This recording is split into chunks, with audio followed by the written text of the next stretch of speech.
That's way off center. Why is that that way? Oh, I know why that's that way. Because I got to do Yeah, this. can you fix that real quick? Hey, at least I'm learning. What's up, guys? We are live, and knock on wood, we are on time.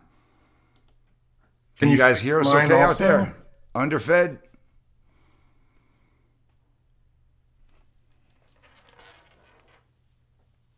Should I just move mine or are you gonna fix it? I'm echoing. Okay. I wonder why. Yeah, mine's like zoomed way in. Can you zoom that out? Well, I mean, you're the star of the show. I figured I'd bring you to the front. Yeah. I'll work on that, but let me make sure this audio is okay first. Still echoing, guys? Steve is clear, better now. Okay, it might have just been a little bump in the starting of the stream. So we got 3 guys on my channel. I'm good. You got good comments over there? You got anything that says you're good? Oh yeah, I'm just no. I'm. Can you just try to zoom that out real quick though? I can try. But You I fix might, yours. how do I do this?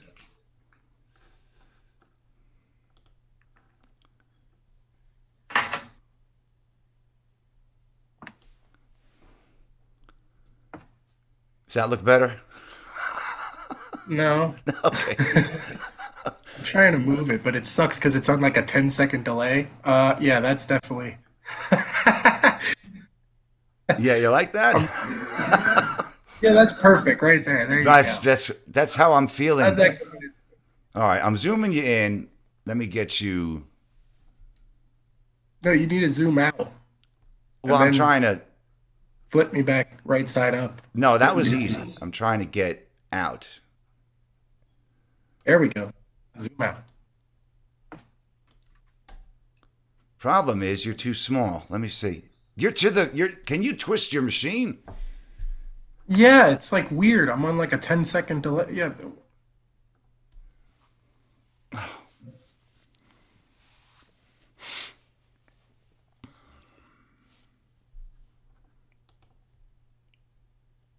This is insane.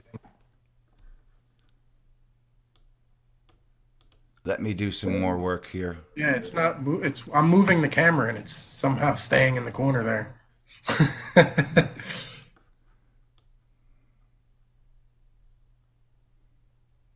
Well, thank you. Top. I don't want to cut your head off there. It's Bottom. like it extended out to the side. Let me try it. Hold Let's on. try it. I just fixed. Give me a second. Boom. How you like that? Better? Mm, I got to fix the right side there though. we go. I think that's it. All right. So let's go. What are All we right, talking guys. about? So there is a hot topic this week that some of you may talked about on other forums and stuff. And we're going to touch on it for a minute.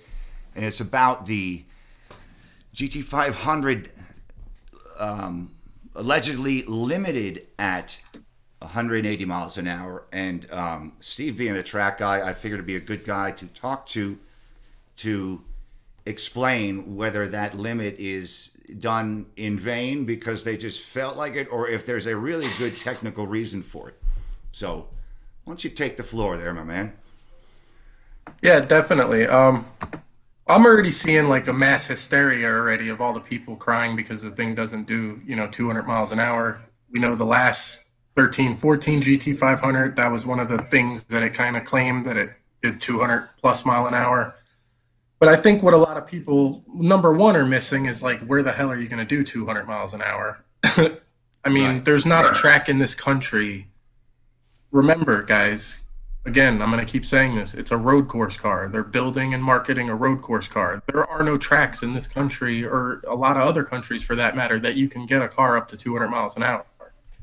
Um, and then, even with that, take that into consideration on the drag strip side of things, too. If you gear a 7-speed car to do 210 miles an hour, which I'm sure that's what that thing is probably capable of doing, you're killing the quarter mile capability of the car. You want to gear a car to do somewhat near what it could actually potentially do on a track or on a drag strip. So I guarantee you that the reason why the car was limited at 180 miles an hour was because that actually increased performance, not decreased. Like a lot of people are, crying that it's a decrease in performance and this and that, but it's not. I'm telling you, it was done to increase performance on track. So what you're Get the trying to car. tell me is it's getting to that 180 miles an hour way faster than previous versions. It's just that there's some other reason it's 180 miles an hour. It's just going to get there way faster. Is that what I'm Yeah, trying I to mean, with the understand? amount of, you also have to remember this car has a lot more downforce than a lot of these other cars.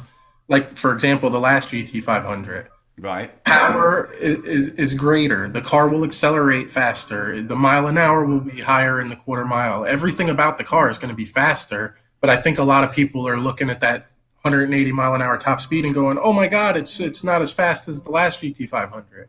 No, it's geared to do what it's actually capable of doing in an environment that you would use the car in, on the drag strip or on the road course. And yes, downforce, like Xander's talking about, is a factor. I mean, when you have a ton of downforce, that greatly, decreases the potential of top speed. But another thing Jim Owens did say, if you paid attention, was that even the non-track pack version is still going to do around 180 miles an hour. And he specifically mentioned the Tremec 7-speed dual clutch transmission, which tells me that they geared the car to do 180 miles an hour. Not, they didn't specifically put a governor on it just to get it to, to take some top speed away from you guys to, somehow water the car down. They did it to increase performance. Right. There has to be a reason in this day and age for them to say it's going to be limited to that. And nothing's ever give, give, give. There's always give and take. So there's got to be a good reason. And I'm sure they didn't have any intentions of making it a lesser car than the previous version. Because that would Right. just be silly. For sure. For sure.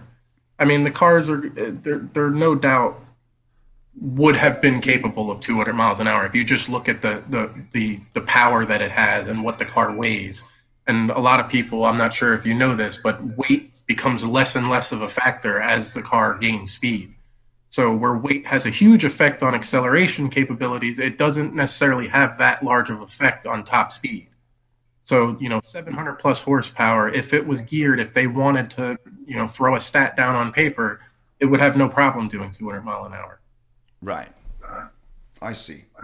But Well, that's that the makes point that I perfect wanted sense to to make me. is that Anyone have 200 any? mile an hour is literally just that. It's just a stat to throw down on paper. It's not something that any one of us, even a guy like myself who's going to take this car out on track and I'm going to use it the way it was intended, I'll never see 200 miles an hour, even if the car was capable of that. I see. Makes total sense. Yeah, I mean, where are you going to go 200 miles an hour? Well, certainly not my driveway where I do most of my driving.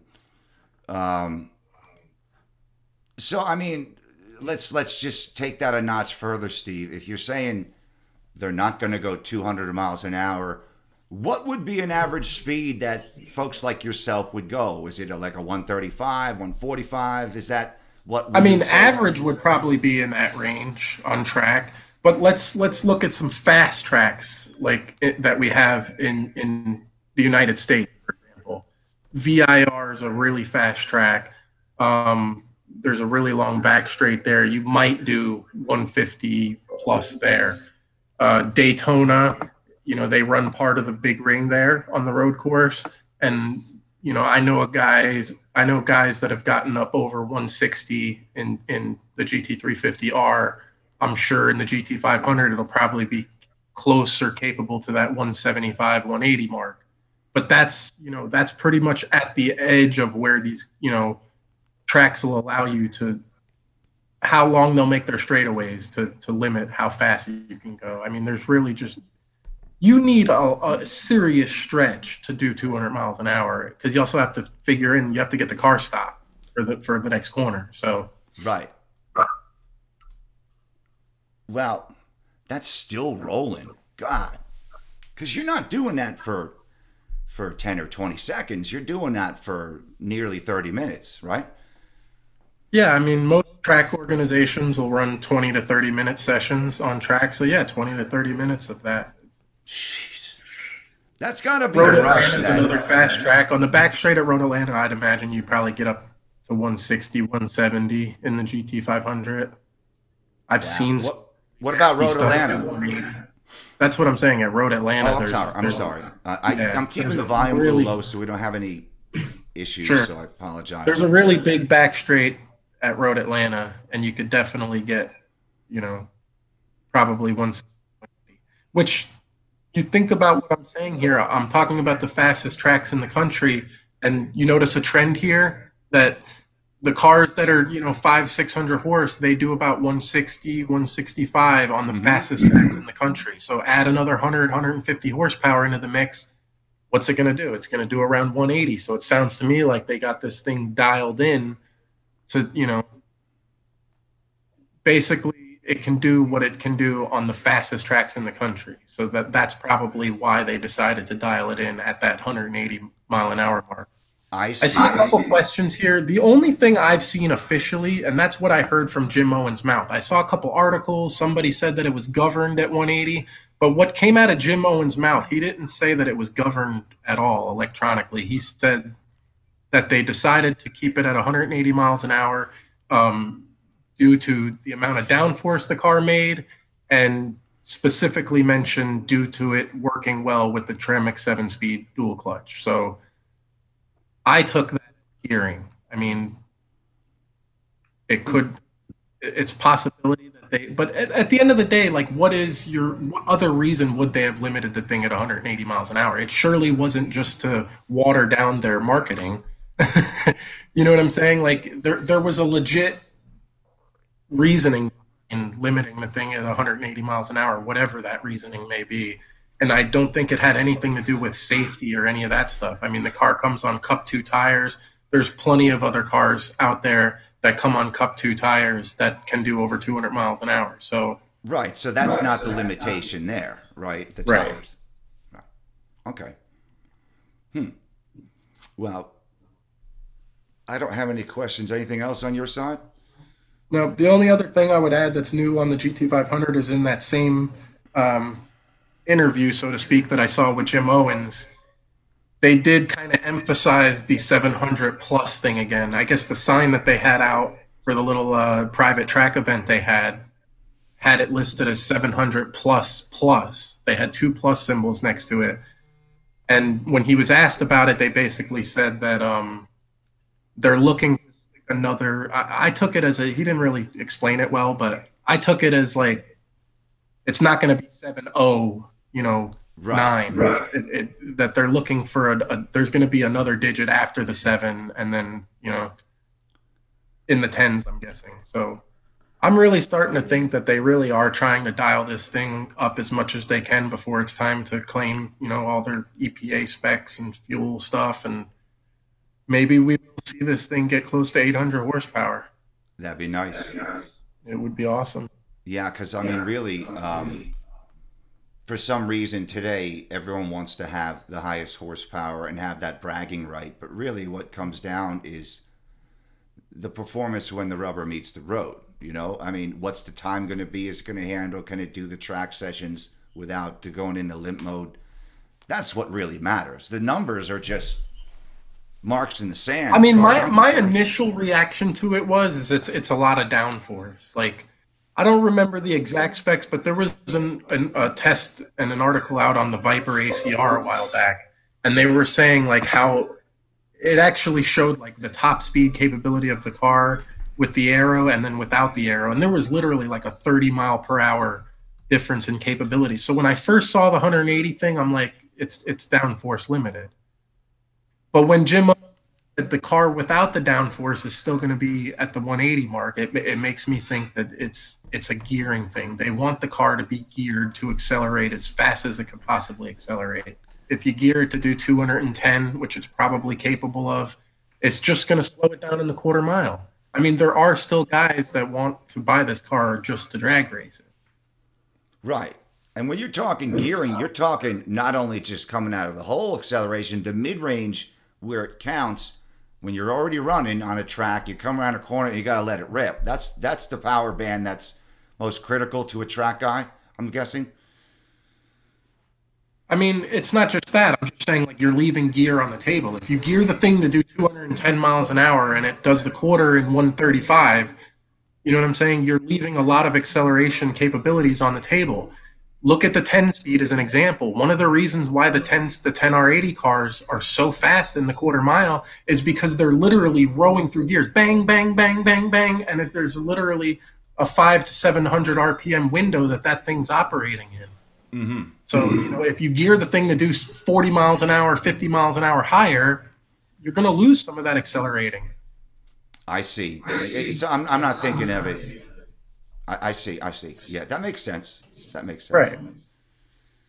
Excellent.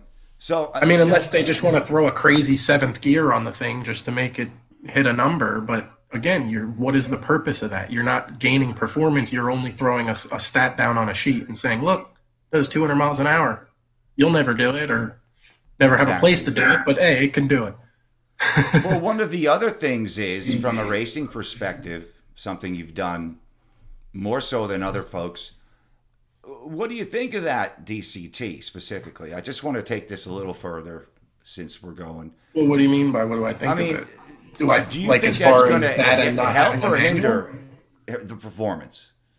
Oh my God, obviously it would help performance, but that doesn't, I mean, I'm all for, I'm 100% in the camp, even though I was expecting to buy a DCT. I kind of knew that the thing was going to be DCT long before it was announced. And I assumed that maybe it would have a manual and a DCT option. And I was kind of leaning towards the DCT, mainly out of curiosity. And, it is going to be a track car for me as well as a drag car. So that kind of makes sense there. But I'm totally in the camp for the car should have came manual option. Like there should be a manual option for this car.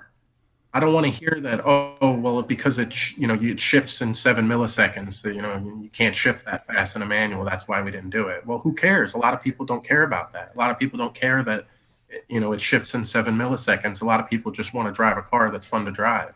Yeah, I'm one of the folks that is disappointed with that too, because to me, if I bought that car, it would not hit a track. It would just be a cruiser. And as bad as my situation is with my left arm, I still love the manual. It's just something I've been doing since I was a kid and really enjoy that. And will hope to enjoy that for as long as I can. And I want to say, as a track guy, it's got to be more intriguing to just constantly row your own gears, right? Aren't you testing yourself? Yeah. I mean, I'm considering, I was just talking about the other night, like maybe when I get rid of the 18, most likely that's what's going to happen when we get the GT 500. I would like to build an 18 drag car, but the more I think about it, I might get a manual just because, like, to me, it's just so much more fun. Yes, the auto's going to be faster, but I mean, am I winning racing or am I having fun? Like, I wish I was winning money racing, but really I'm just having fun. So, well, that throws back to really what's the car's purpose? Are you racing for some kind and the of car's reward? purpose is different for everybody, and that's why I do think that they should have built. I just don't understand why, if they could do a track dedicated package, why can't they just do a drag package and then compete with the Demon? You know what I'm saying? Like, Yeah, yeah, Underfed make wants fun a power complain glide about the option.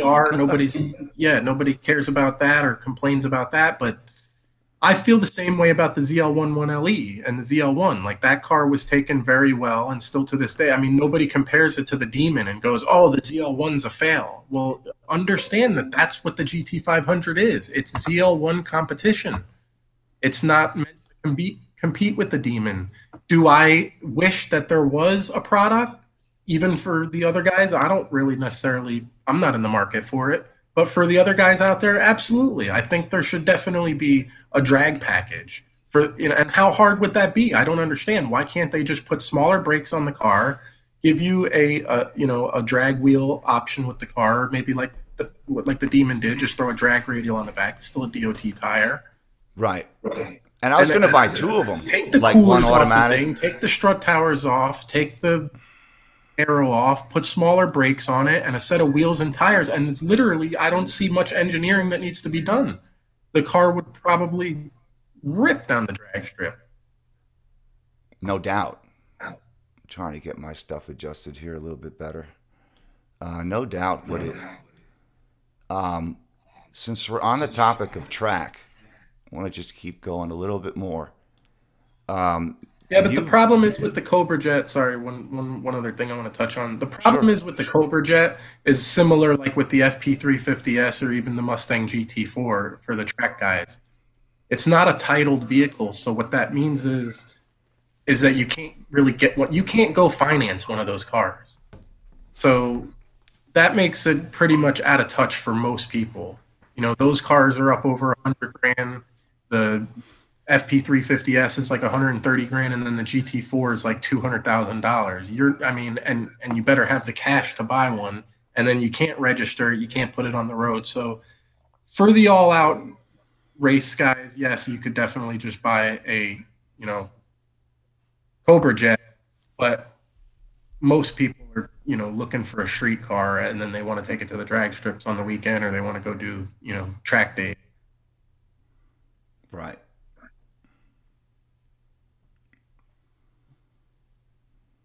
There is a small market out there, is what I'm saying, for the Cobra Jet. Like, there's not really that many people that are actually aspiring to purchase one. From a marketing standpoint, there's a ton of people that would be willing to purchase a GT500 with a drag package option on it. I'm not saying, full on drag car. I'm just saying instead of track wheels and tires and aero, just drag wheels and tires with no aero. And, you don't need the coolers. You don't need the giant brakes. They could probably even make the car cheaper. And everybody's happy. You got your track guys are happy, your drag guys are happy, everybody's happy. Yep. And that's what we want at the end of the day. I want to take the track discussion a little further. You've been fortunate enough to be on that track or be on a track in a couple of different vehicles, right? And would you say when you compare your 18 and its track ability to your R, how far apart are they? Or are there Oh, pieces where they're closer than others? it's night and day difference. In all aspects? Braking and acceleration and Yeah, just complete. It's a complete night and day difference on track. okay. I mean, I my fastest lap time at the local track here, which is the Corvette Museum. It's a very technical track, 3.2 miles, 23 turns. My fastest there in the 18 is a 226. I think I could get it down to like a. That was last time I had it there. That's when I had that brake failure and ended up Mm-hmm. going off track, and I had to end my weekend with that car. I think I can get it down to like the 224 range, but still, it is what it is. 226 is my fastest time. Right. I've done multiple 215s in my R, which is over 10 seconds a lap, which is an eternity. Is it really? Well, yeah, I guess it would be if you look at a percentage of So that 11 amount. seconds a lap is quite the gap. So, I mean, you know, I've always been one that loved the GT350 and the R, but I think the R would be better suited for me. How I know you've had them both. Give me the same comparison between the R and the non-R. That's a trick. There is a very significant difference on track in performance between the GT350 and the 350R. The problem is that the main significance, the main difference there is the tires. So if Right. you were to put a comparable set of wheels and tires on the GT350, that would close a very large portion of the gap. Okay. The aero makes a small difference. It does have a slightly different Magna ride tune, but it's the difference is the wheels and tires. So, I mean, that's. See, I always thought I wanted to evolve possibly to a GT350. but I'm going to assume that driving that with my situation is going to be murder on me because it's going to be too hard. I no, I don't think so. I mean, the GT350 again, it has Magna and when just sitting in normal mode, it's not a super rough ride in my opinion. The R does get a little stiffer. It goes down to 30 series tires. You know, they're a little bit less. It's a little bit stiffer of a ride for sure, even in normal mode. But the I'm GT350 was very livable in normal mode. okay. Do you have any idea what other vehicles are running? Someone's asking, "Is what's a The G, Corvette do? A base model Corvette do?" And I'm assuming underfed. You're talking in the track. in the quarter mile, Oh, in the quarter, it's probably a 10, C7 is good for a low 12. low 12. Okay. Okay. Well, I always wanted to know that, and I figured kind of good The info. 350 and 350R, there's a 130-pound weight difference if you go base R to GT350.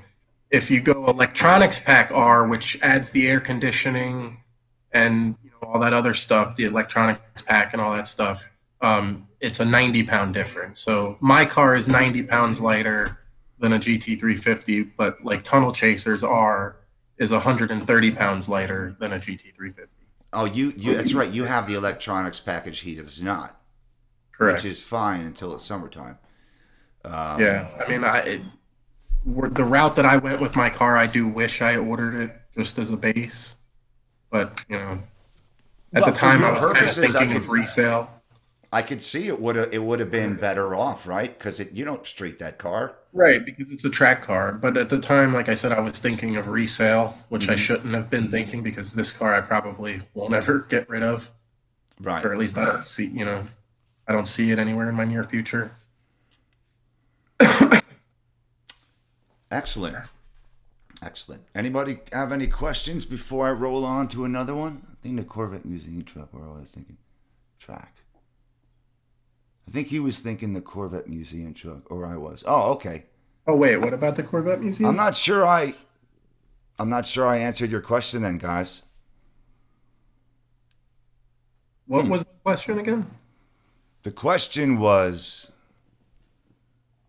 I want to make sure I go. Oh, Hellcats have done over 200 in the street, and then what's a Corvette Yeah, do guys, base you can model? do 200 miles an hour on the street if you're willing to put your life on the line. I mean, that's honestly, and I'm not trying to play like, Mr. Goody Two Shoes. I've done street racing in my days, I've had cars impounded for street racing, but somewhere you got to draw the line. 200 miles an hour on the street is literally death if anything goes wrong. And that's not something I'm willing to risk. I mean, that's on you. If you want to go find a 3 mile stretch and do 200 miles an hour just to say you did it, that's fine. But I was just trying to make the point that in a real racing scenario on track or on the drag strip, there's absolutely no need for 200 mile an hour top speed. But yes, and in theory, do it on the street. Well, I think they were talking about track stuff. I got another one here. At the track, he races.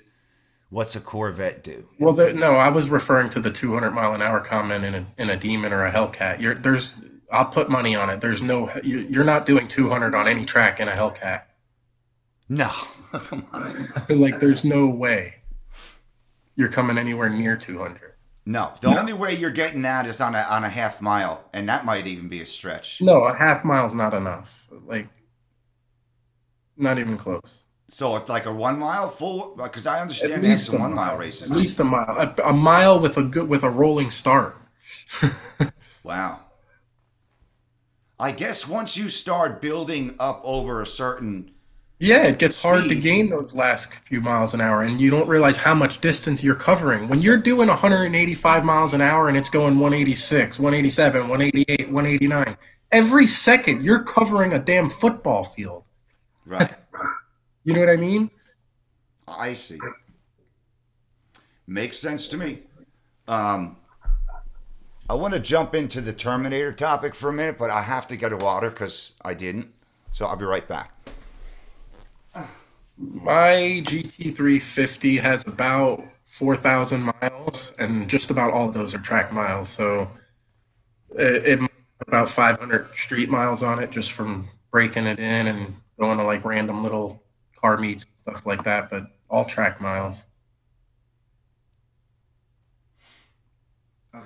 Let me get this out over here.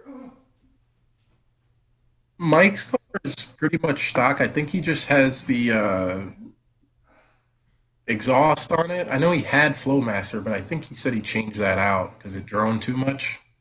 I can't remember what he replaced it with, but then he just has the Roush blower on it. But that came with when I say stock.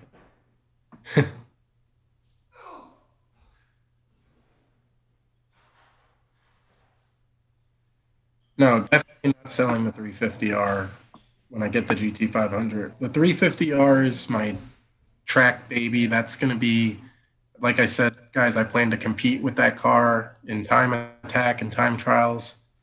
The GT 500 is going to be my daily driver. You know, I'm going to drag race and road course that car. The GT 500 is essentially going to replace what the 18 is to me now.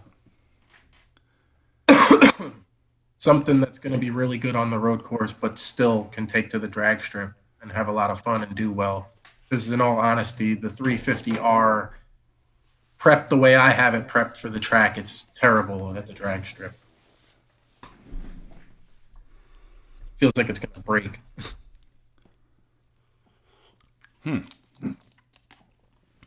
Okay. Heineken. Yeah, I don't think. All right, talk to you later, Mike. I don't think that a power adder on a GT350, in my opinion, is the way to go. Um, it's just such a well balanced car. If you own a GT350, I highly recommend the first thing you do is book a track day, and just experience what the car was designed to do, and then make your decision. If you know, because I was kind of thinking that same way of I was thinking the same way when the GT350 first came out. I was expecting a GT500. I wanted a lot of power. I thought this is a really good car. I'll just throw a power adder on it. As soon as I got the car on track, I realized that like the car was literally perfect the way it was. I wanted to at that time improve on the handling and grip capabilities, the braking capabilities. I wouldn't if it had an extra, 50 horse, but I really think that putting a supercharger on it, you're going to kill its track, capabilities. It's you're going to make the thing overheat on track. If you want to buy one just to, street car and you don't really care about the track, I would almost argue it's kind of the wrong car. Like the GT350 really is a track car. You could save quite a bit of money and get a GT and put a blower on it. And, if that's what you want, a street car that's going to have a lot of power, save yourself a lot of money and get a GT.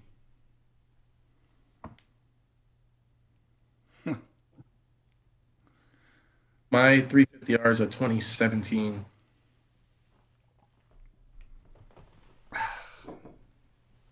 Yeah, and I plan to not only take the GT500 to the drag strip, I plan to get serious with it. So I'm not going to do anything that's going to ruin the road course capabilities of the car. But I definitely plan on putting the best tire that I could possibly put on it. Have a spare set of rear wheels and tires that I can put on there. And, most likely, you guys know me. I don't usually keep a lot of secrets from the channel. I don't do all that stuff, but I'll just tell you, most likely the car will get sprayed too. To me, it just hand in hand. Cobra, Venom, Nitrous. I still don't like my lighting here. Are you ready for another question? I'm always ready for another question. Okay, we got one from some of my watchers. Yeah, In reference to plasma bores, how do you feel about those when they are in your vehicle, your R, or your up and coming vehicle, your 500? Do you have any concerns with them in general? with what? I missed that part. The plasma bore process that is. No, I mean, guys, they've been using that plasma bore for. This seems like everybody thinks this is a new thing or something. Like that plasma bore has been going on since probably 2012. Like they initially used the spray bore liner in the GT 500, the 13 to 14. I mean, there's been plenty of proven platforms that have spray bore. Hmm. So that's not an issue. Okay. Not Let's for see what me. else we got here. What oil are you using in your GT350? I use the factory Ford oil. Okay. That's what I would use if I changed it. Yep. I Synthetic mean, or is it blend? it's a full synthetic that they put in the GT350s. I Okay. feel like whenever you buy a new car, guys, just until your warranty runs out, use the oil that they tell you to use because I have heard situations where, warranties have been denied due to using improper oil and then sending out oil analysis and stuff in rare cases. So I don't know how true that is or not, but why risk it? Just, car has a warranty, use the oil they tell you to use. I always thought that was the way to go too. Use what they recommend Yeah, plus not to and mention, I keep the mean, the receipts. engineers, they did the homework. Right. But Oh, jeez. take advantage of the work that they did. Don't start doing guesswork to decide what oil to put in your car. I just feel as though they went a little thin on the initial 520. See, that's exactly what I mean. Like, I feel they went a little thin. Like, well, they I do. just, well, I mean, You if they're got gonna all put in these the manual scientists in that labs wearing lab coats, like testing clearances as a to matter of fact, in 1991, I hair was thickness, and testing you're over oil. there like, I feel like it's a little thin. Yeah, well, I mean, back in 91 when I was testing oil at Exxon Research, yeah, and testing gasoline. No, but if they're going to say you can use 530 for harder racing and Roush recommends 550, then what person is not going to drive a car like that hard? No, Most people are. you're misunderstanding that. Like when you do 20 30 minutes on track, like I'll show you some footage of the oil temperature, what happens to it when you spent 20 minutes on track going wide open throttle. I mean, you're Okay. never going to hit those kind of oil temperatures driving around on the street. Now you have to remember a supercharger. When you put a supercharger on a car, let's just start at A, at you know at the beginning. Oil is dictated by the bearing clearances. So when they just say your car needs this amount of oil, they're saying that the oil operates within this temperature range, and with this, X for bearing clearance, you need this thickness oil. Well, what happens when you take your car on track is you're no longer in that operating range of temperature, and now that oil that you had that was the correct thickness for bearing clearances is now too thin. So you need to go up to a thicker oil. But I mean, the initial homework that they did in saying that the car should have, 520 is correct at normal operating temperatures. That's, you can't argue with their research and they would not. It's not a marketing thing. Like they're not going to put out an oil for an engine that's going to cause them to have to pay a lot of repairs. They're going to make sure they do it right and get the right oil thickness. But on the Roush thing, the reason why Roush is recommending a thicker oil is because when you add a supercharger into the mix, you're now adding a lot more heat into the mix. Mm-hmm. And that's why they're going to that thicker oil because they're assuming that it's going to operate at a higher temperature and that's going to bring that viscosity down. Um. Good night, Big Daddy Trucker. Oh, that's who that was. Okay, I know him. Um. Okay, you ready for some Terminator stuff? Terminators? Yeah, not the movie. I love the movie. We could talk about the movie. We could talk about that afterwards. Um,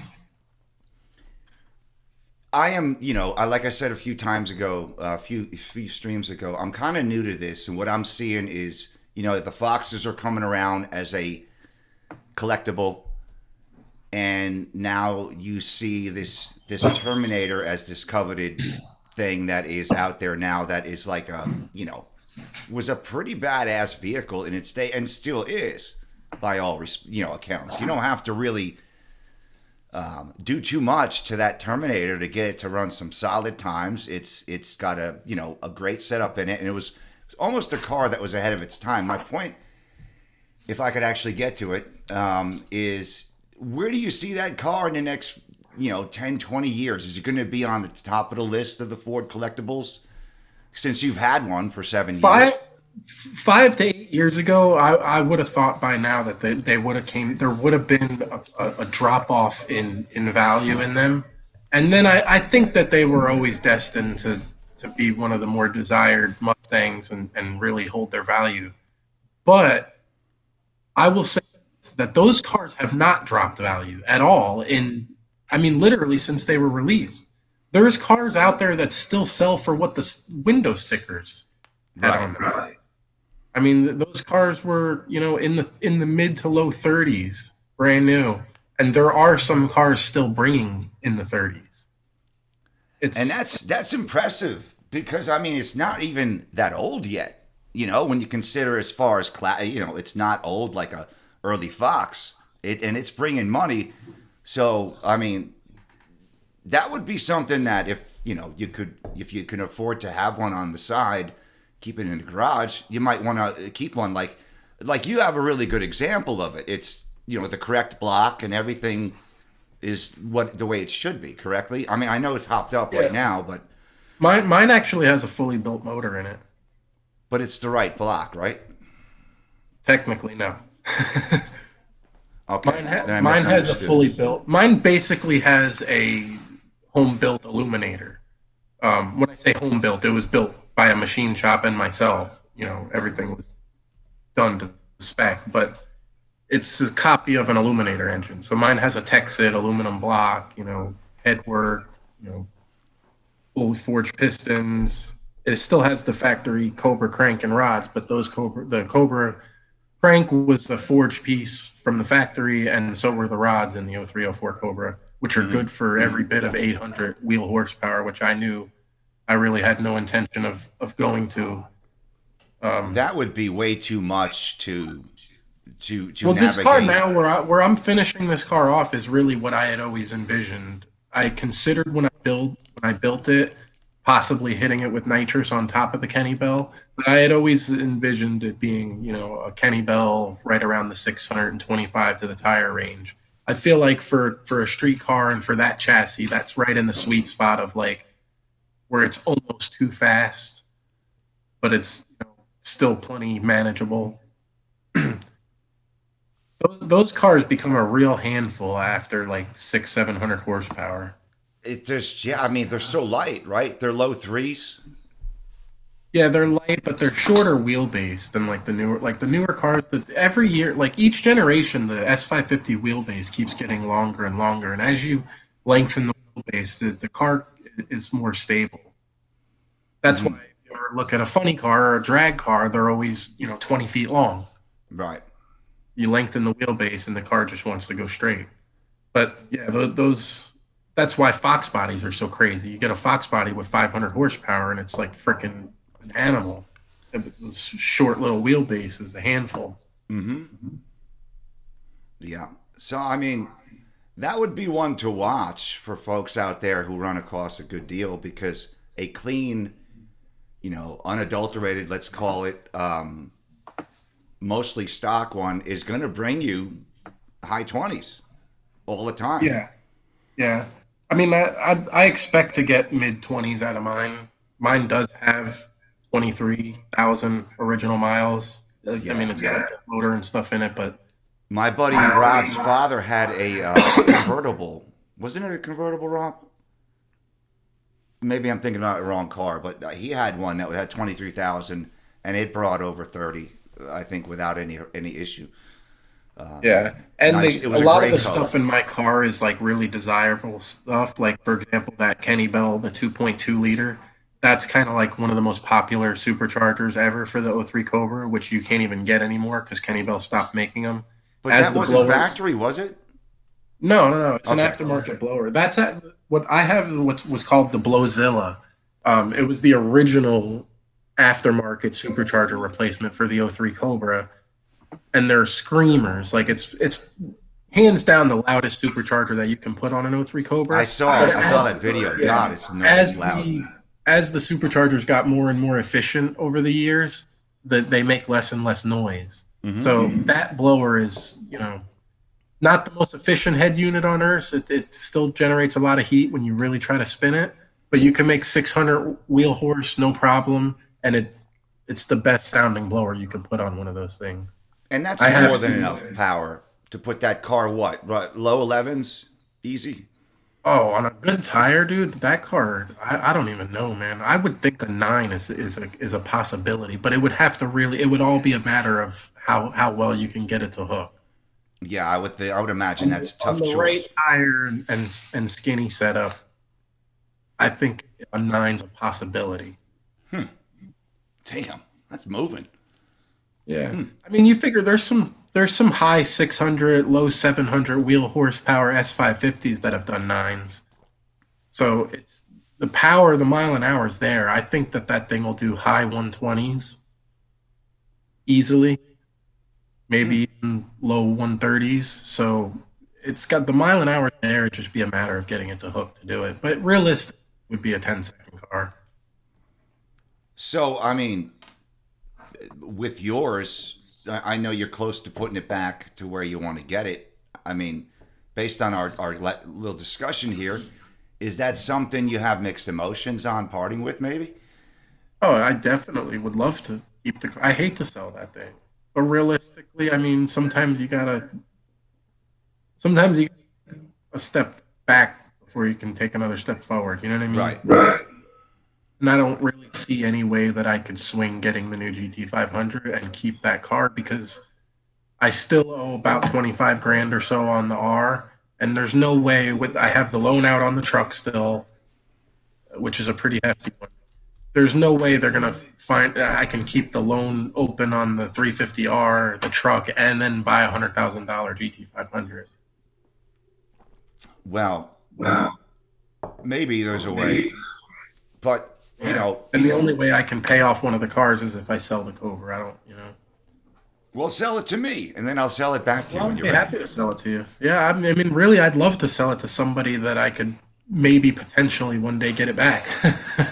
Well, I would have to go get that jack, not the And jack, the space is lift, another and issue. park it on the I top don't part have of the lift. space to keep three. I mean, we keep the 2018 outside. At the end of the day, it's a Mustang GT. I always those things that in 10 to 15 years, it's going to be a $5,000 car. Right. So I'm not going to keep that thing garage kept and never seen rain or none of that stuff. But the '03 Cobra with 23,000 miles on it, that thing ain't sitting outside. My 350R ain't sitting outside, Well, and they're I'm not surely making not. anymore, and Yeah. quite And frankly, I'm surely not going to park a GT5, a brand new GT500 outside. So I have that no. problem also. I just don't have. I don't have garage all three cars. And Well, you all don't four. have the height to go up on a lift type of parking arrangement, do No, you? not at all. No. I would just make it with your Cobra probably, because I don't think the Cobra's that tall. I would probably just make it with that on the top rack and my car underneath. But we'll have to talk about that off air. Let's expand one more thing with that car. Correct me if I'm wrong, but that Cobra has some unique rear suspension. Is that true? It was the first ever independent rear suspension Mustang. Not the '03, '04 Cobra, but the '99, the new Edge Cobra, '99 to '04. Right. Until the S550 came out, '99 to '04 Cobra was the only Mustang that ever came with independent rear suspension. So that was Cobra specific. Okay. Yeah, from Now, '99. what were they looking to get out of that? Because that's not necessarily the best setup for a I drag mean, strip. Were they looking for? Ford has really, and they've said it. They came out and said it. It's a long time now that Ford has been making the push towards sports cars and away from muscle cars. They want their cars to be drivers' cars, handling cars, still have the acceleration, but it's always a give and take thing. Somewhere you gotta, you know what I mean? The thing is with drag cars, muscle cars is a lot of the, you know, is counterintuitive. It's counteractive. So you put big brakes on a car, it slows it down. That makes it handle better. Though you need that. Right. You put stiffer suspension on it, it doesn't transfer weight as well, and it doesn't hook up as well in a straight line. but you need that for a car to handle good. So all these things that you do to the car to make it a sports car, to make it a good driver's car, it ruins the drag racing capability. It's Are just there the any way it is. mods on the rear suspension of your Cobra, or is it stock? It has pretty much like a full suspension on it. It has Bilsteins in the back. It has Ebach Pro Kit, and then in the front I have full Maximum Motorsport coilovers with adjustable struts and camber plates, all that stuff. I see. Does it sit lower than factory, or was it for handling again that you Yeah, wanted those? the coilovers in the front are adjustable, so you can make it sit however you want, really. And in the back, they're the Ebach Pro Kit, so they're probably like an inch lower than stock in the rear. Mm-hmm. Inch is not too bad. I've probably got a good, Yeah, good. the thing also has I have the dark insert seats in the car, which like the Cobras are known for their Alcantara centered seats, Mm-hmm. and it was pretty rare. Most of the cars had silver inserts. Some of the 04s, and only in certain colors, came with like a charcoal Alcantara in the center, and it's really a desirable option that's rare to find. I actually bought those seats and put them in the car, so those only came in 04 Cobras and only in certain colors, like I said. Yeah, that probably looks nice too. Yeah, it's good with the black. What is the suspension like? And I know this is kind of a loaded question, but when you look at the S550 IRS and you look at that IRS, are there similar issues with wheel hop and other typical things that are Yeah, IRS wheel specific, hop. I mean, or that was here, that run yeah, tuned differently in a sense? yeah, they all wheel hopped. But here's the thing, though, like, and a lot of people don't understand this. Solid axle cars wheel hop too. It's not like something that's only specific to IRS. Like, I've Right. been in IRS 197 cars that wheel hop. It's just it's an oscillation from many different factors, soft bushings, all season tires will cause it a lot of times. I mean, it's the constant gaining and loss of traction. IRS definitely do tend to do it more than solid axle cars. So yes, all 99 to 04 Cobras, it's a really good idea to stiffen all the bushings in the IRS. Kind of like the kits they have for the Yeah, S550. except they're not really. Nobody really offers like the lockout kit, so you actually have to drop the IRS, drill out the old bushings, and then press in the new bushings. Yeah, I kind of wondered on the kits for the S550s. You're just kind of sandwiching and putting that sleeve down there. I mean, that's not really completely locking it out in a sense, is it? Say that again. I'm sorry, I was reading the comments. Oh, okay.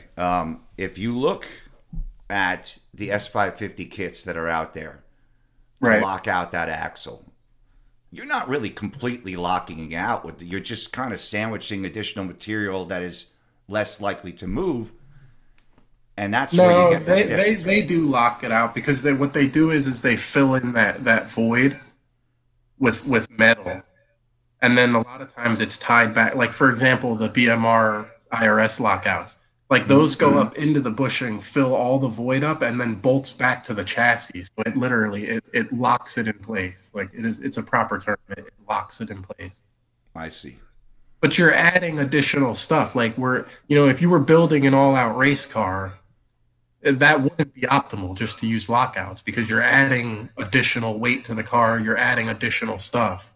Whereas if you just replace the bushing with a solid unit, you know what I'm saying? Yeah. I got another question on your Cobra. Did you ever have it on the dyno? Never dynoed it. I literally have about 250 miles I've put on that car in 6 years. That's less than what I drive. Yeah, but Sheesh. I thought see, it but wasn't going to be it's not possible. the first 3 to 4 years I owned that car, I was building it, Right.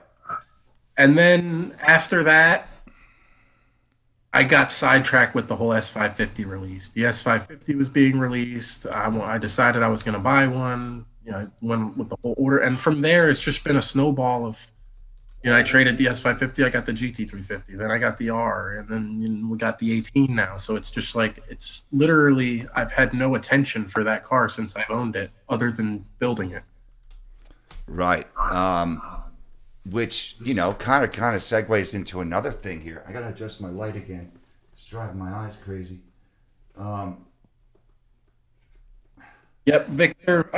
The plan is to be back at the drag strip this weekend, and that was actually, if you noticed in the title, I said big news on the 2018, and that's actually it. I guess I'll just go ahead and say it now. I I was just gonna get ordered to a. it anyway. Yep. What was that, Mike? I was gonna ask you that soon anyway. So you Yeah, might I as well figured I go might ahead. as well just go into it now since they asked.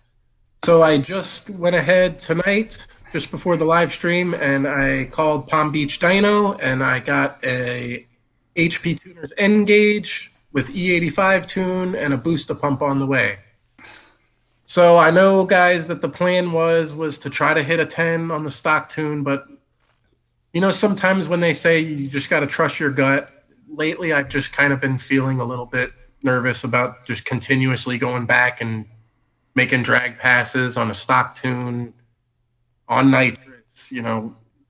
We've been through 2 bottles of nitrous. I made about 4 or 5 videos between testing the nitrous, and now we went out and made a pass on the nitrous. I don't want to push my luck any further than need be. The car went a little further from the 10 than I expected. I thought maybe like an 11.3 or so, and maybe I could dial it towards the 10. But running an 11.5, looking at the footage, I think I'll still be just short to run the 10 if I go back out there this weekend and try to hit it with another 100 shot. Looking at the footage, there was definitely about close to half the pass that the nitrous wasn't activated, but most of that's on the big end where the car was, really spent some time between 7,000 and 7,500. For those that aren't familiar, I had the nitrous shutting off at 7,000 and the car shifts at about 7,400. So on the big end of the track, yes, there was a substantial amount of time that the nitrous wasn't on. But again, looking back at the footage, I just don't think it's worth a half a second. I can't really activate the nitrous any earlier than 3,000 RPM, and the problem is that the car is already at the 60-foot mark, basically, when the nitrous comes on. So there's no way to improve 60-foot times, and that's where a lot of your money's made on the drag strip is in that Right. first. You're gonna wind up spinning, and that's Right. not winning. So this should have a huge effect. Not only are we going to be about 100 horsepower higher this weekend, because we're going to go up from the 100 shot to the 150 shot, and then with the E85 tune, I would imagine it's probably good for around 50 horsepower. So it should be up about 100 horsepower, but one of the most substantial things that's going to be different is the fact that now with the tune and on E85, those first 3,000 RPMs in that first 60 feet, we'll be making more power and we'll be able to 60-foot the car better. So I would expect that we can go from like a 1.9 down to like a 1.6 or a 1.7. And then 150 shot, a 10 should be pretty much inevitable this weekend, guys. You think you're gonna roll with it? You're gonna try and get it this weekend? Yeah, see, the only thing that'll stop me, guys, and hopefully this doesn't happen because I've pretty much made up my mind. I'm probably not gonna go and hit the clear on nitrous. I don't have a lot of content lately, and the season's just starting. So regardless, I'll go to the drag strip this weekend. But if I can't get the tune and stuff all settled by Saturday, I'll probably just go out there and make some motor passes. I mean, I just don't want to, especially now that I paid the money. I got the tune on the way. I bought a booster pump. I'm not going to go out there and hit the car, anymore on the stock tune. Nothing's happened. Everything, the time that the car was on the stock tune with the nitrous, it loved it every time. It never a hiccup. But like I said, sometimes you just got to trust your gut. And Well, I mean, like if you feel, and I mean, you're not just saying that to say it. It looks like you analyzed some videotape and you've got some pretty good idea that no yeah, matter and that's you what do, you're honestly, not going guys, to if get I out of thought that that I could range go on the out there, 60 foot. yeah, if I thought I could go out there and run a 10 this weekend on the 100 shot, I probably would give it one more shot. But like I said, after looking at the footage and stuff and really seeing like how long it wasn't on and I think I get another 2 or 3 mile an hour out of it, but it's on the big end, and the time's already elapsed. I just don't see picking up a half a second from spraying for an extra, 300, 400 feet on the big end. Right. I The mean, you car got to go went, with your gut too, because I mean, you don't want to put the thing in jeopardy and just keep yeah, knocking its, you know, exactly. That's what I'm saying. I just don't want to do it in vain. You know what I'm saying? Go out there and keep beating on the car on the right. stuff. I mean, most people, honestly, when I've gone to the track, the tuners, everybody I've talked to, they're all like, "Are you crazy? You don't have a tune in that thing?" I'm like, "Well, it's on race gas. I mean, I got the right plugs in the thing. What is your tune? It's going to take a couple degrees of timing out." But you're still trusting that fuel. Where'd you get the fuel? How long has the fuel been sitting in those tanks? I could see if if you were coming out of the hole spraying, that'd be different.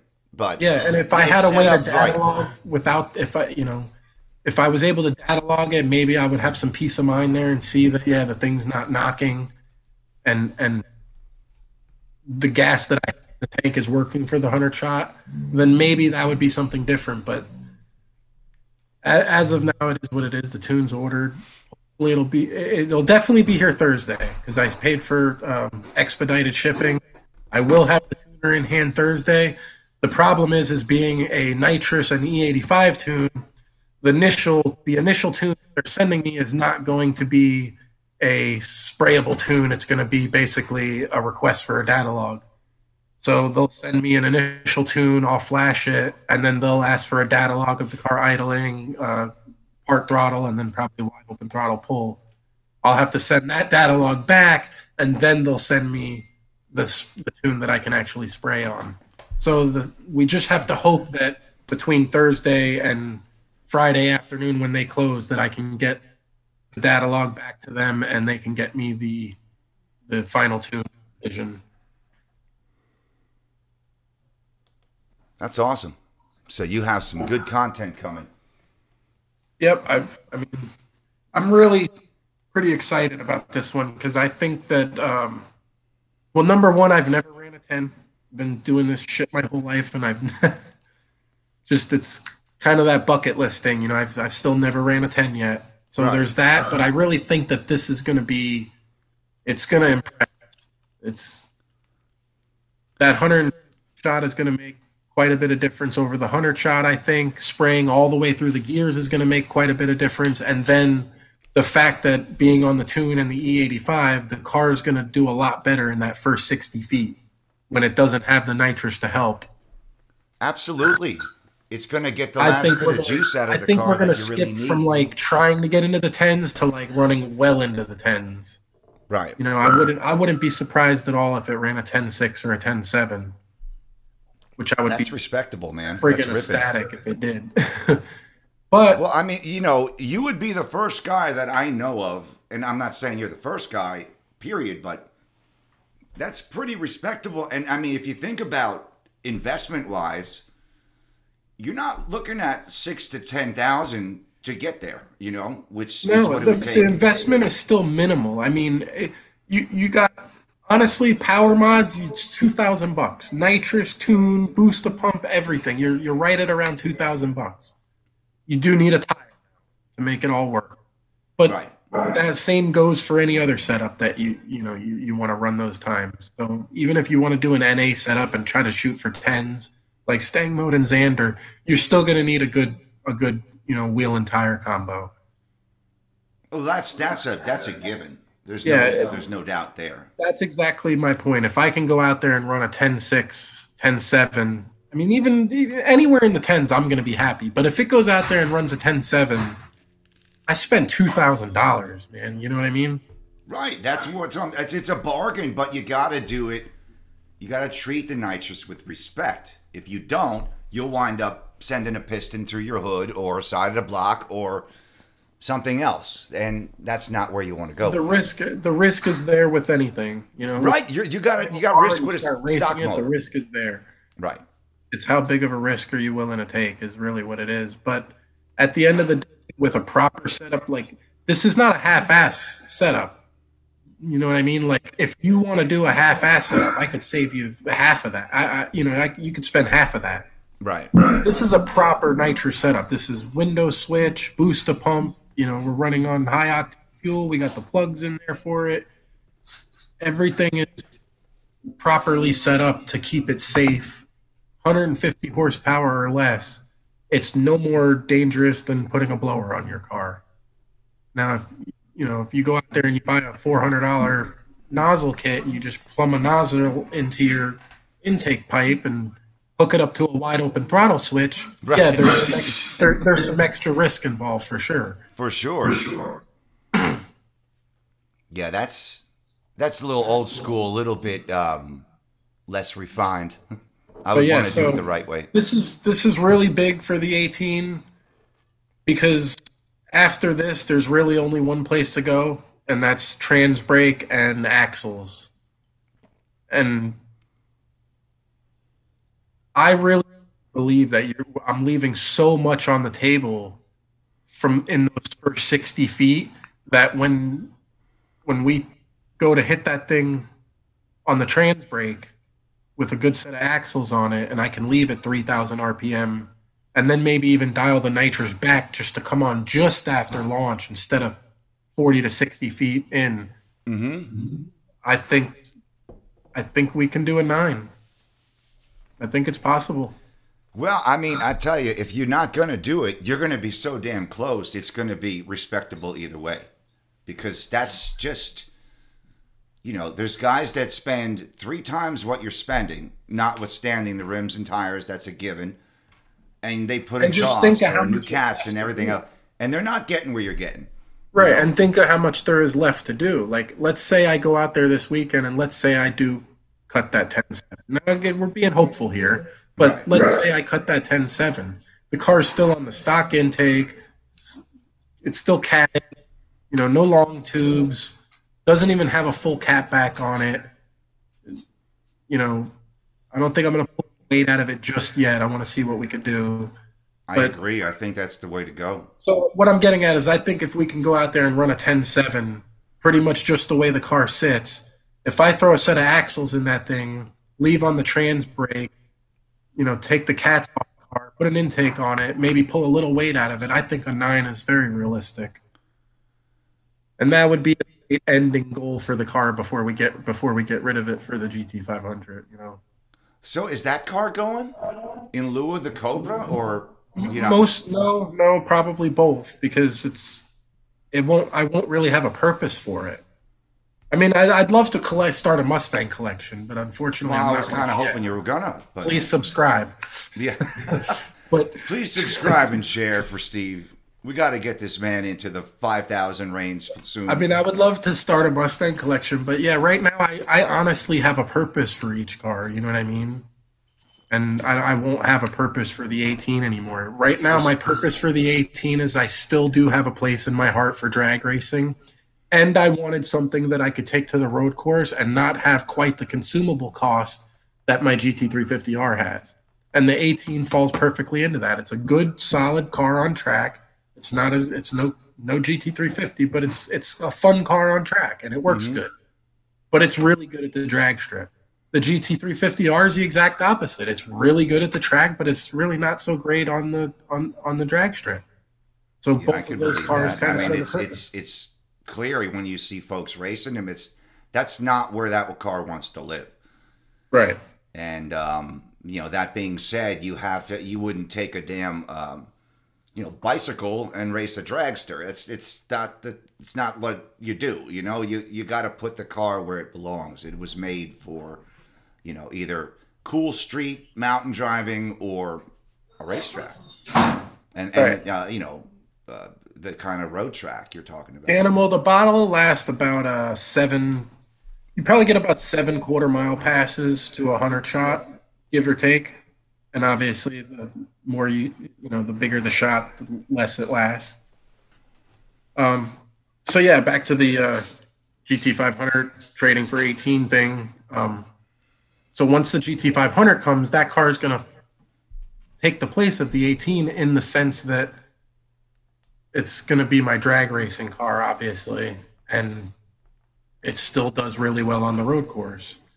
Now, the consumable thing is still an issue because the GT500 is probably going to cost more. Not probably, it's going to cost more to run on track than my GT350R. But I've got some other plans in the future. I mean, at the end of the day, that 18 is a $52,000 Mustang, and I just can't justify keeping that just for that one. I'm not going to keep a $50,000 Mustang to save a couple bucks on tires on track days. If I want to go that route, I'll just build something older that I own that doesn't have a note on it. Well, no, I mean you're starting to get into a range where 15 to 17s are getting into the trade resale market, and I'm watching it all the time. They could be had in the mid to low 20s, and you're getting a nice clean car. It might be a 16, it might be a base, but if you're going to build a drag car, what do you need? Yeah, that's all what that I would other do. weight I would for? just buy a bare bones base 15 and Right. throw wheels and tires on it, put some aero on it, put a little safety stuff in there, and that would be a great track car that I could save money on and still get some good seat time. Because really, with tracking, man, the main cost isn't actually your track days. It's where is this phone ringing coming from? Oh, this is a book that's ringing. I've never seen a book ring. Okay. Yeah. So what was you saying? For some reason, I thought that was kind of a daily, that vehicle, but Which one? the white car. The I mean, 18. it is, but I'm just saying, like, I have a purpose for them. The truck, if we're just talking about transportation, that's the truck. Right. Yeah, we do daily drive the 18, but the reason why we got a Mustang or a performance car was, I wanted something that could drag race and race on the track. And the R just doesn't fall into that category. The GT500 will, therefore, I'll have no real need for the 18. I wouldn't mind, like I was saying though, is having a whose iPad is this? I'm gonna throw it. Whose is this? Can you take this? I'll throw it.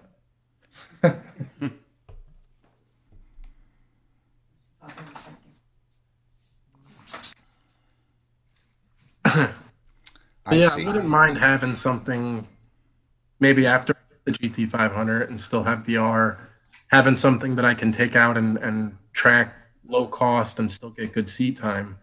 But yeah, it won't be a $52,000 Mustang. Well, it doesn't need to be, and you have to do what fits the situation today, and like I was talking to you months ago, there's an evolution. The Cobra doesn't fit into that right now. It's a damn shame because I'd love to see you keep it because of what you've done to it. You've had like Yeah. this for enjoyment, and you've had this for work, and it into the car to where you really haven't gotten to get use out of that car and say, wow, this is why I built this. It's kind of like been in the building process for so long. That's going to be the hardest part of it. Like if I end up selling that car and never even really got to enjoy it at all. But, you know, sometimes it's what it is. Right. Well, I don't think I could fit in that comfortably. I've tried to drive those type of vehicles without any success, but let's face it, I'm not going to drive it anyway. It's just going to sit in my garage because I ain't worth a damn when it comes to that. But it's one of those cars that I think, if, when you're done with it, you keep it nice, you take it out every once in a while, and you've got a car that's not going to go this way, like all our newer cars. It's already gone down, it's going up, and that's where you want to be. You'll probably find a lot of those cars that are really had their ass kicked and street raced and raced everywhere and just beaten to a pulp. Yeah, but at the same time, it's actually contrary to that. It's actually very difficult to find '03 Cobras that aren't low miles. You know what I mean? They're just the majority of the ones you find are crazy low miles for what they are. I mean, the cars are pushing almost 20 years old now. Right. They're it's just crazy to see that how hard it is to find them with 100,000 plus miles on them. Because really, even that's would be considered low miles, but it's they're a Are dime they a dozen with 40, are 50, 60,000 miles on them. are they an enjoyable drive? I mean, or are just people who just garage queen them, or is there something about that car that is not enjoyable? I kind of think of it the same way I think of the GT350 in the sense it's hard to put your finger on it. It's hard. That's why, like, when I tell a lot of people about the GT350, you get like the eye rollers, like, oh yeah, that it's like because it's just oh, it's a track car. Oh, it's a you. But you just you can't really put your finger on exactly what it is. You know what I'm saying? It's just Mm. there's a certain soul that car has. And the same thing with the GT350. There's just a feeling that the car gives you when you drive it, and there's not like a word for it. I understand. Yep. Good stuff. I think for me, it's always been a big thing is the sound of a car, and I think it's similar with the '03 Cobra and with the GT350. Like the sound that those cars make is intoxicating. Oh You know, yeah. Yep. I mean that Kenny Bell scream that's on that thing. My lord, that is yeah, like the something. sound that those four valves make with the supercharger screaming in the background is just an intoxicating experience. And the GT350, if I could put my finger on one thing, that would be it. Like it just the sound and the feel of it is really exhilarating. I don't doubt it. I mean, in a somewhat of a similar respect, my Roush is its thing, and I mean, it's not like it's the fastest or anything, but when I got in it, it is just tuned just right, and when it's time to go, it goes, and it's just I can't explain what it is, but there's something magical about that car for me. It's And that's how a car should be for everybody. Instead of people going, "Oh, well, it's Ford over Chevy," or Mopar or no car. Like, just why can't you just be happy the car you have is the car that you love, and that you know what I mean? Like, well, I mean, I definitely know what you mean, but that's how a car you're should be gonna for have everybody. people that hate. That should be all the justification you need. Is that it makes me feel good. Well, I mean that of course, but I mean the thing is, and I mean this is a can of worms in its own right. I mean, I don't understand all the damn hate today anyway, but certainly on YouTube and on the internet in general, people just want to hate because I don't know. At some point, they thought it was a good idea, but quite frankly, it's not. It's kind of a bad idea. But you're never going to stop the What I haters from find, being, one thing I could point at is like people that are like fanboys, so to speak. And I'm a fanboy. I'm a Ford fanboy, but people like I'm not like this. People that are fanboys seem to have like this. They want everything else to fail. I don't understand that, and I've never been like that.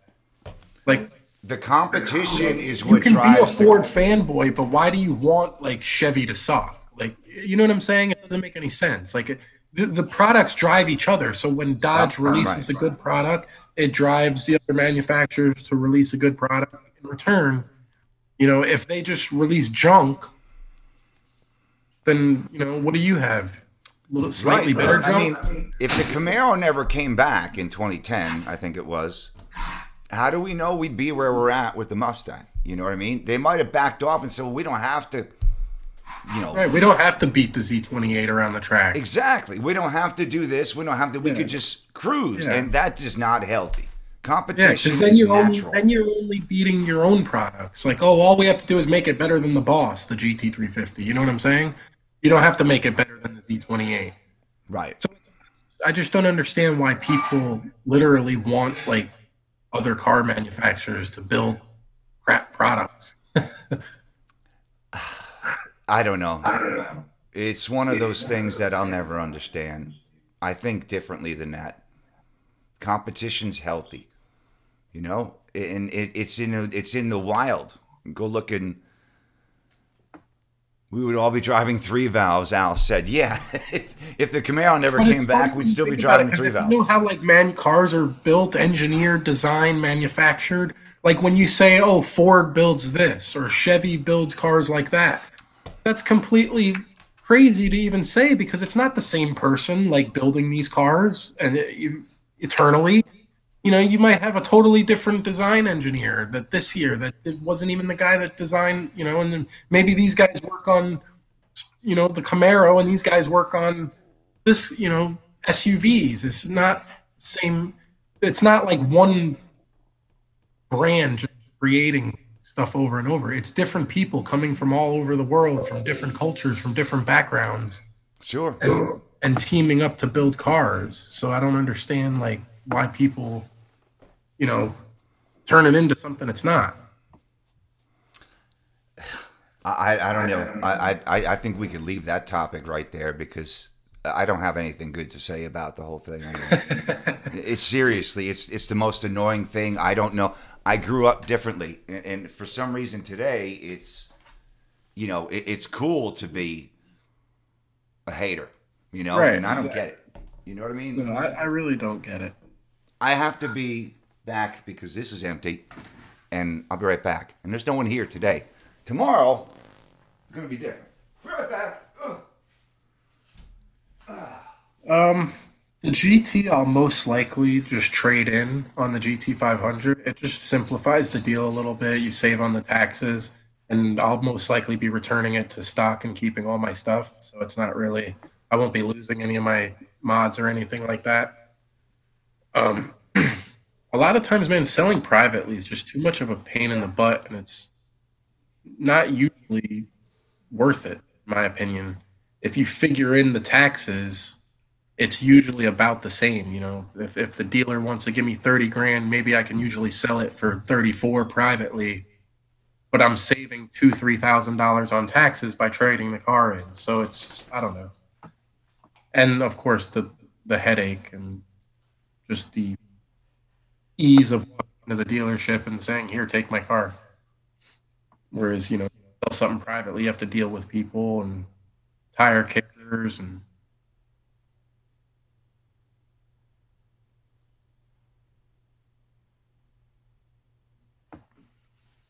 in an hour and 22 minutes.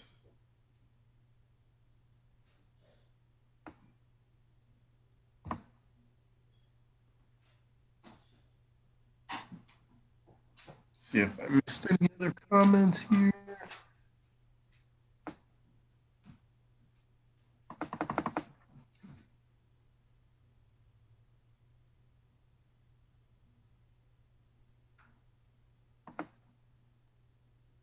Yeah, the 10th anniversary. I almost bought 10th anniversary seats instead of the charcoal inserts. I love those seats too. Problem is being the leather inserts in the center. It was a lot harder to find those seats in mint condition, which is what I wanted at the time.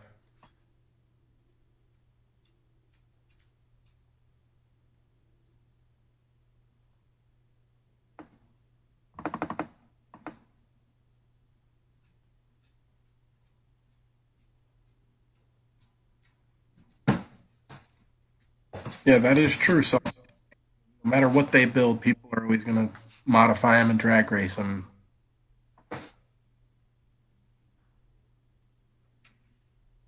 But hey, nowadays, I mean, this new thing, people buying supercars to drag race. I mean, people go out there and spend $300,000 for all this tech and aero, aero, and carbon fiber, and then they go out and drag race them. Typically they're 10-second cars at best. So people will do whatever they want to do with it. God, I hate this light.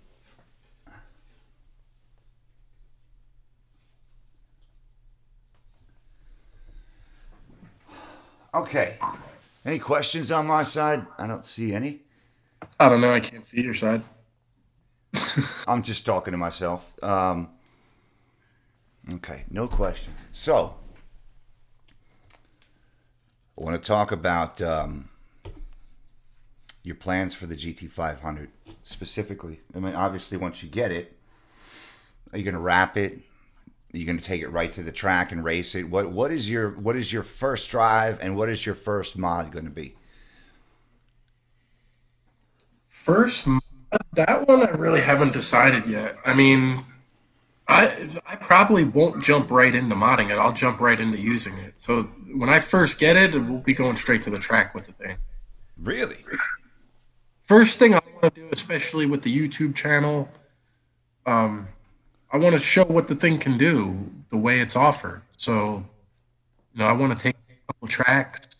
I wanted to at least do a couple drag strip outings in the car in Mm-hmm. 100% stock form and see what the thing can do.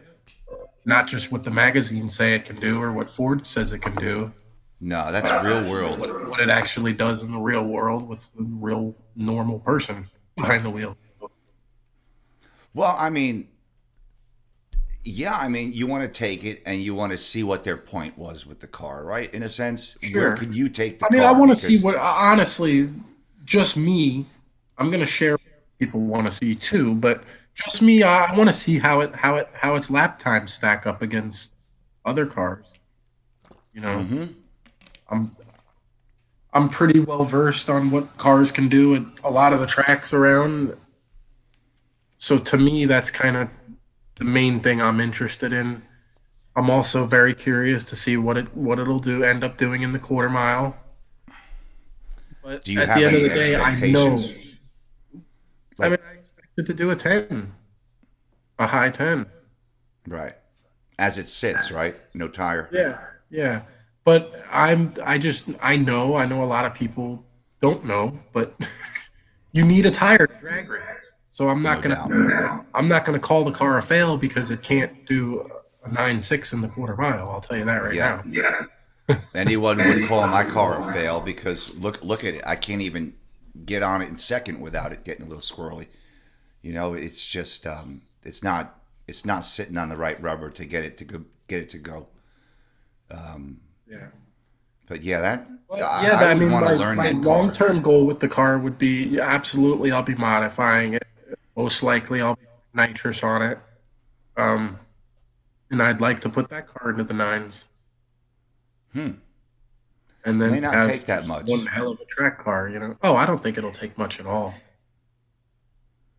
Do you think you could realistically shave half a second off with a proper drag setup, drag pack?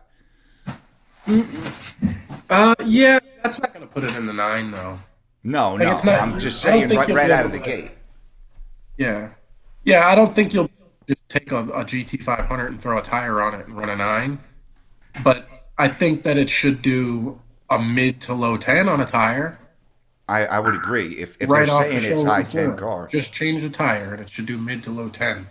I mean, if you can purchase that and have a track beast, a car that's actually a driver's car, forget about the track. If you just like cars that drive well and handle well, if you can have a car that does mid to low tens on a decent drag radial, without even changing wheels, if you could have a car that does mid to low tens and freaking kicks ass on the track, that's a win. no doubt. That's a win because show me any other car that's really doing that until you start saying things like McLaren, Ferrari, you know what I mean, Lamborghini. No, I mean Uh, one of the best ones out show there me right one now. other domestic car that can do that because there isn't. They're one trick ponies. They either put down a crazy track number like the ZL1 on the Nürburgring. It's really not. The ZL1 is kind of ass at the drag strip. It's not really. I've seen quite a few of them already. They're not that. It's what like a mid 11 That's car. what I'm saying. Basically, you're talking about a stock 2018 on an E85 tune is basically what a ZL1 runs in the quarter mile. So they're not impressive by any means in the quarter mile. And on the other side of the spectrum, Hellcats, Demons, all those cars, they do well at the drag strip, but you could forget it at the road course. I mean, they're boats. Right. I mean, you can get There around is the road course, We don't but have a product out there that you can get a 10-second car from the factory that's really good on the road course. Like I said, until you use the name McLaren, Lamborghini, Porsche. well, if this turns out being this way, it will be unique because it will be a sub multi $100,000 car that's going to do that. You know, be good on the on the road course and deliver a solid 10 something Yeah. Drag I time. would say That's basically your next closest thing, which I'm not going to say this is a better, the GT500's a better car, but I'm just saying the next closest thing would be the ZR1. The mhm. ZR1 has enough horsepower to lay down on a tire a pretty decent quarter mile time and obviously does really well on the road course. But again, ZR1, you're talking America's supercar, you're talking 130, $140,000. You Right. know, that's basically your next option to get that same recipe. And that's just, you're talking a different league.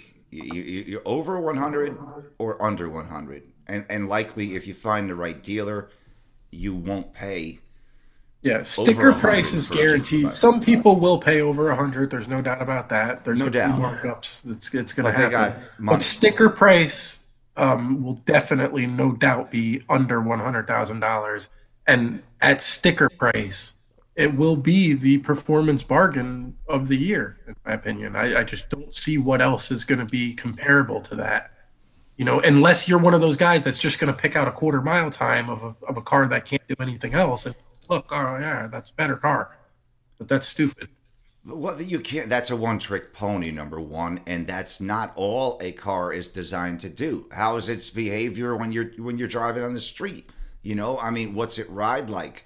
Does the climate Well, control I work just, well? I mean, instead all of these. doing, because that's when you start pulling out the eye rollers, but instead of doing all that, you just say it's not a driver's car. It's not a sports car. Like, Right. don't put it in the category with sports cars. Don't put it in the category with Corvettes and the new GT500 and the 350R and all that stuff because those are sports cars. If the Demon is really good at what it does, but I mean, even that's arguable, honestly, if you ask me. But Well, we could. I think we both share the same I don't opinion think it's of the not good demon. at what it does. I think it's very good at what it does. I just, in my opinion, it's overpriced at what it does. Sure, it is. Because it doesn't roll off the showroom floor doing that number or that But even alleged if it number. did, I just don't see how it should be $100,000 car. Most of what goes into building a good drag car is actually downgrading parts, putting cheaper parts on the car, smaller brakes, less suspension, no aero, coolers, chassis stiffening. I Yep. mean, the list goes on and on and on and on and on. Bigger wheels and tires. Everything on a sports car needs to be beefier, bigger, and better. And I just don't see how, if all you want to do is go out and run a nine, I don't see why you would want to spend $100,000. Forget, I'm not hating on Dodge. Let me just say this: forget Mustang, forget Camaro. Why don't you just go buy a Challenger? And all you want to do is go run a nine. What do you need $100,000 Challenger for? Like you can build that yourself for half the price. And I would agree. The problem that you'll say or you'll see is the collectability. If you're gonna get a demon, you do like Kevin Van Yeah, Vorst. but how many Wrap it of us? How many so of it's us are actually protected. car collectors? And how many of us? You know what I'm saying? Well, I mean, not necessarily all, but you want to preserve the value of that vehicle. So if you do need to sell it sometime down the road, it's not chipped up, beat up with obvious wear. I mean, there's using your vehicle and keeping it pristine, and then there's not using your vehicle, and then there's abusing your vehicle. I think there's three of them. There's three ways to deal with it, and I think there's some happy medium between all of those. But in my opinion, a demon would be worth buying if you left it alone. Kept everything the way it came from the factory. Well, I That's would what's going leave to it make a alone, and in that difference in sense, 40 that's what I years from mean now. by it's good at what it does. I mean, what it does, it's good at. I mean, it does a 9 second quarter mile, or it's at least capable of it in theory. I'm just saying, it. If my only goal was to go out and run a 9 second quarter mile, I just don't see myself looking at $100,000 factory built car. I don't see that. No, I don't either. I think those that did that and are And I trying to don't take it understand further. how it marketed so well because most of the guys that are that serious, they think the same way. Most of the guys that really want to go out there and run 9 second passes, they think the same way. These guys build their own shit. Right. It's not like they're leaving that car stock either. They're doing things, putting nitrous on it, changing tires, changing this, adding bracing. I mean, it's not like they're leaving it alone. I mean, the only one that left the engine alone, allegedly, was Demonology. And there's no, there's some speculation that that wasn't even left alone. So, I mean, Yeah, I mean, people seem to have this like they seem to have convinced themselves that it's somehow relevant whether or not a car is stock. In an argument's sake, for argument's sake, you know what I'm saying? Like, well, obviously, you would have to define what stock is. but how is it relevant in a racing argument? Like, you know what I'm saying? First of all, I think you need to define what stock is. Is stock the way it rolls off the factory floor? Well, To me, I it mean, is. by definition, yeah, that's what it means. Right. Not with any additional accessory packages that you could buy from Ford. You can get a different tune from Ford. You can get different tires from Ford and different rims. I Right, mean, but for somebody that's actually looking to go out and chase times, how is it relevant to you whether or not a car is stock? Because I see a lot of people make that argument, like, oh well, it's stock though. It comes like that from the factory. Who cares? It's still you're spending $100,000 for them to build you a 9 second car. You can buy a freaking 18 GT and put a blower on it and a tire, and you got a 9 second car. That's a $40,000 car or $100,000 car. Like, you see what I'm saying? And I'm I not agree. saying I'm not making I shouldn't even have said Mustang because I don't want it to sound like it's a Mustang versus Dodge argument. It's not. I'm making the same argument for a Dodge, for a Mopar. Instead of going out and spending $100,000 on a Demon, why don't you just go buy a damn Challenger and mod it? If all you want to do is run a 9. Well, I guess when you got deep pockets, you do that. That's what I would guess. Something I'll probably never know. Not even probably. Yeah, But I run the factory Ford oil filter as well on the GT350, and they actually take 10 quarts of oil. So yeah, it takes a lot of oil. So do the 2018 and up.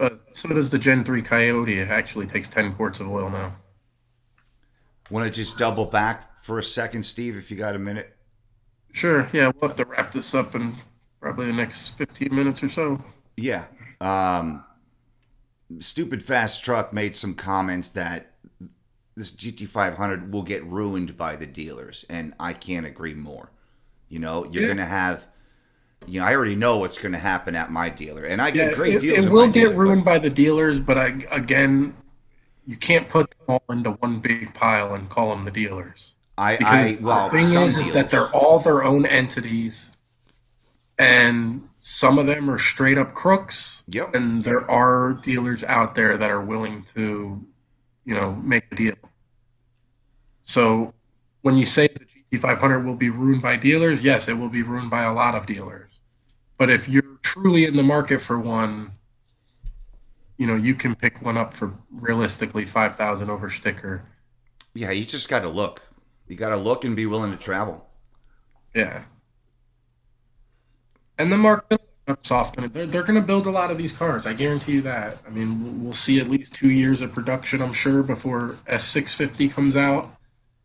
And I'm sure they're going to build a ton of them over the first couple of years. So yeah, if you want to be one of the first people to have one, you're definitely going to have to start yesterday, locating a dealer and working out a deal on one.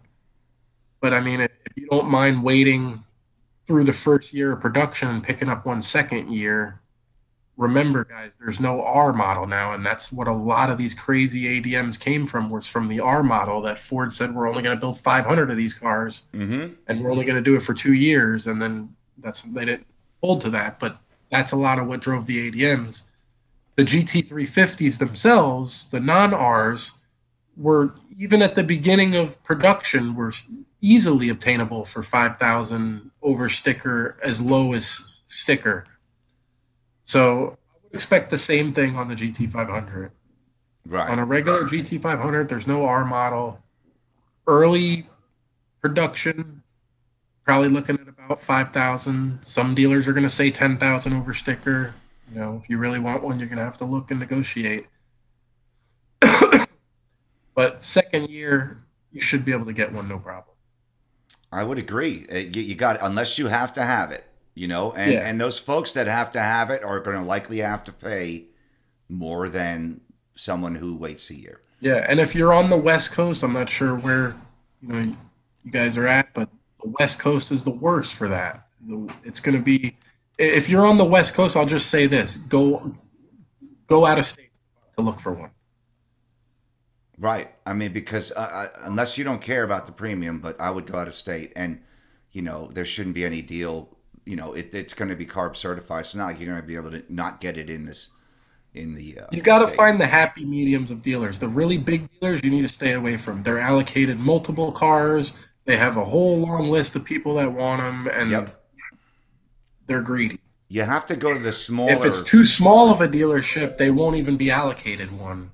So you have to find that happy medium of a dealer that's literally allocated one or two of them, and they're not really that you know hip on the hype of the car and all that stuff, and they may have not even ordered their car yet. They don't even know the allocation exists. I mean, I ran into all this stuff when I was shopping my GT350s, both of them, and it amazed me sometimes. People didn't even know the car existed yet because I was, around the same time in the GT500s, you know, progress. I was trying to secure my GT350, and I bet you if you call a lot of dealerships right now, they don't even know the car exists. Right. We might as well finish up with GT500 talk. I don't have any other topics yet. However, before we finish up, I just want to say to my folks and your folks, if you have something you want to see Steve and I talk about or dig into or debate, or if you just want to see me talk about anything, please let me know via Instagram or send me a message on one of my streams. And I try to be very attentive to that, and I can communicate with Steve and get something going. But we will be doing much more formal type things as the weeks click by. We're going to have a little bit more of an agenda. I'm going to try to get a cool intro done. I still have to work on my lighting and a number of different things, but I have a remote camera ability, so I can go out and go to the refrigerator and bring you guys with me and stuff like that. And we'll get that working on Steve's side as well, so he can go and we could talk about specifics of his setup on any of his cars. And we're going to take it as far as we can take it. And with what I bought, it's pretty much limitless software wise. It's more limited to what I figure out. So, Right. It's limited by us. right. And there's some bandwidth things we have to figure out. That, is he sending me a strong enough signal? I know I'm pumping out good stuff, but if what he's getting to me is getting diluted, then that's why I'm seeing so many drop packets up here on the meter. But all in all, I would say it was a pretty decent run, and the least stressful for me. Yeah, But this one seemed to go pretty good. I didn't see too many people complaining about the stream or anything, so hopefully they weren't just being quiet and it was a lot better this week. yeah, Yeah. yeah. But Now all I can hear is myself on your side if I talk too loud, and it's usually my initial wording. So there's probably some noise cancellation in your laptop. It's just that it takes that first word or two to cross through, and then it shuts itself up. But yeah. that's something we can work out easily. But I want to finish up with a couple more things on the GT500 options. Are you going to take what you can get, or do you have specifics in mind? Oh no, it's track pack for me all the way. There's no way I would take anything other than that. And what about electronics type package, or is it? I don't know if it's going to be standard with an 8-inch or what. I don't know what's going to come Yeah, in. there's not going to be any base screen or AC delete, radio delete option. I see. The GT500 comes stand. I did confirm this with the Ford guys. The GT500 is going to come standard with digital dash and all that stuff. So that's all standard. That's going to be nice. That's right. I Yeah, forgot the the track digital package is dash. basically going to be rear seat delete, carbon fiber wheels with cup twos, and then the additional aero. the big wing and the dive planes in the And front. you're going for the whole thing. Yeah, the track package. And is there a list of colors in any specific order or no?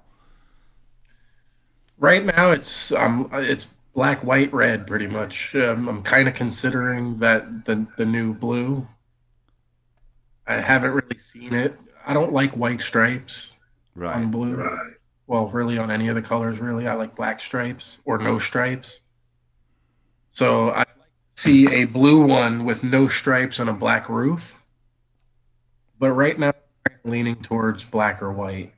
I saw an Well, interesting gold color they have on, and maybe it wasn't a real color, but I definitely saw it on one of someone's timeline, either on I love the Instagram or race somewhere. red, but I already have the R in red, so I'm not sure if how I feel about that. I have mixed emotions about that. I feel like it's kind of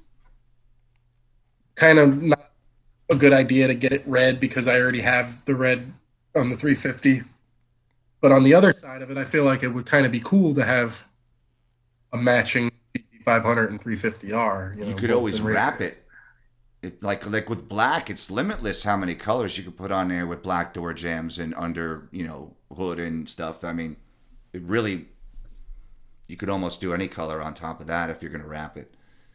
Um, And that's leaning towards the black for that reason too, because if I get the black, I mean, obviously I love black cars. It's one of my favorite colors on a car, but it leaves the option, it leaves me the option to possibly do something like a wrap or, something like Stang did. I wouldn't do that exact color, but, a removable paint coating or something like that mhm.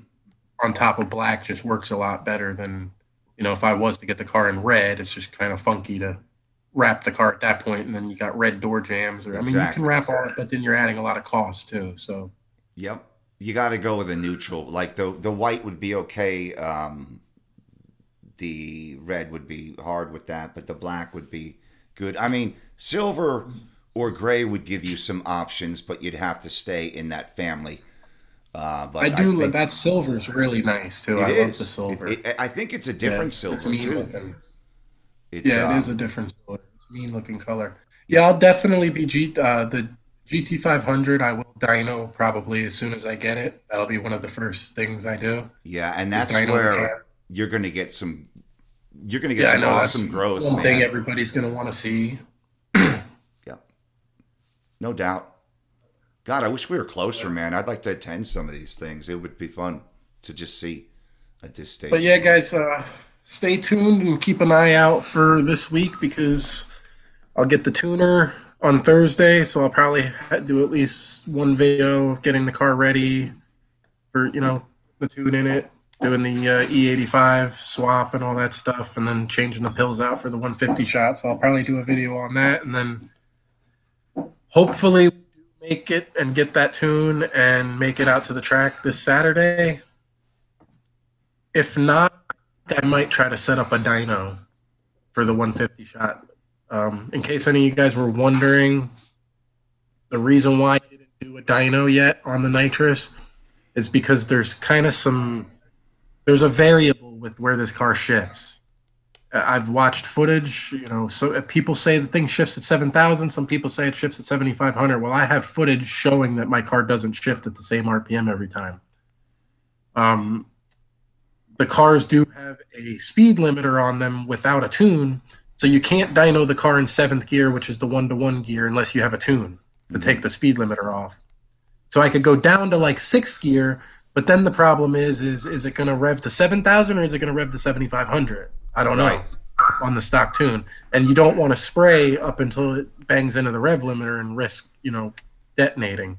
No, you need a few hundred RPM between shifts. So I've been waiting to, I didn't want to dyno the car until I had that tune, and then we could do it the right way, seventh gear, one-to-one, and then let the nitrous heat all the way to, red line, what it is, because we'll have that dictated by the tune. So again, we don't make it to the track on the tune and the 150 shot this weekend just because we can't get the data log and the tune revision done. Then I'll try to set up a dyno day early in the week next week, so that we'll at least have something to share with you guys on the new setup. And we'll have next Monday to discuss the weekend's events And we'll too. have, yeah, that too. Yeah, for Yeah. sure. All right, you want to call it, bro? Yep, let's call it.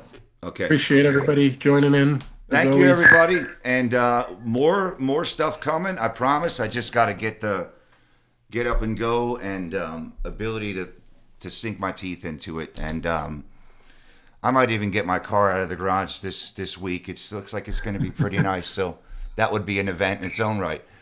But thank you guys for everything, for attending. I've got some folks that are religiously attending, and I really appreciate that. We are trying to get this sucker going, and I don't have any fear that we will. All right, so we'll see you guys soon. Thank you. See you next week, guys. Thank you.